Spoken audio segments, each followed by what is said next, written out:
Hello everyone, in this video I'm going to write this expression as a single log. So the first thing I look for are the numbers in front of the logs. So I'm going to apply the power property. So any numbers written in front of the logs can be written as exponents. So I'm going to bring this back up.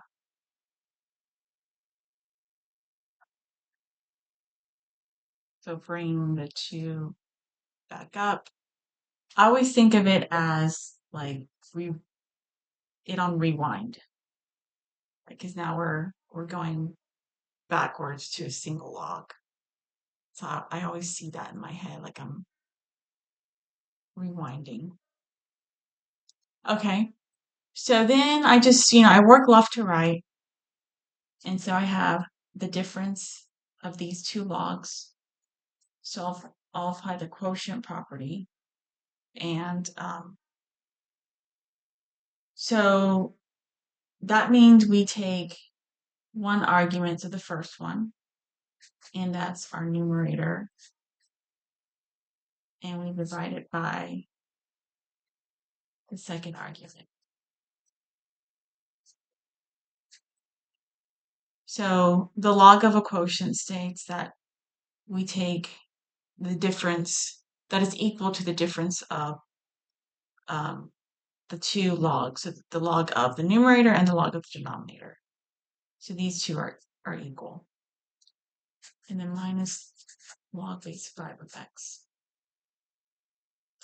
So again, just continuing, I have a difference of two logs. So that means I take the log base 5 of the first one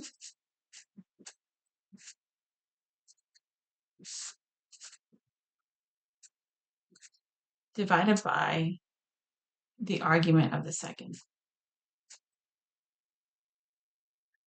And I'm going to write this division. I'm going to write this argument in factor form, this x in factor form, by putting it over 1. So now I'm dividing these two rational expressions. And so when you divide, you multiply by the reciprocal. So now I'm multiplying these two. So we just multiply. Well, I like to simplify then multiply, but there's nothing to simplify, right? There's no common factors that can cancel out. So I just multiply the numerators together. So 3x plus 1 cubed times 1 is just 3x plus 1 cubed over 2x minus 1 squared times x. I'm going to put the x in front, and it's multiplied by 2x minus 1 squared. And that's it. So yeah, when I'm writing a logarithmic expression as a single log, I look at all the numbers in front of the logs, and I write those as powers.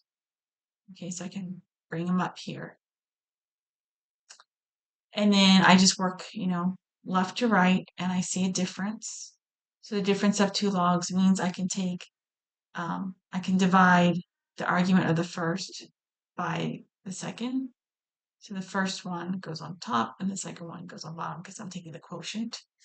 And I bring this down. And then again, I have another difference. And so I take the log of this first argument divided by the log of the second. And I rewrite that as in fraction form, as a fraction. And so when I'm dividing two rational expressions, I multiply by the reciprocal. And then I just multiply. I'm just multiplying these two. And I always simplify before I multiply. There aren't any common factors that we can cancel out. So 3x plus 1 all raised to the third power times 1 is 3x plus 1 to the third power. And then 2x minus 1 all raised to the second power times x is x times 2x minus 1 all to the second power. And that's our entire argument, and it's log base 5 of all of this. Okay, guys, that is all I have for this video. I hope y'all check out my other videos, and I hope this helped. and I will talk to you all in the next video. Thanks, guys. Bye.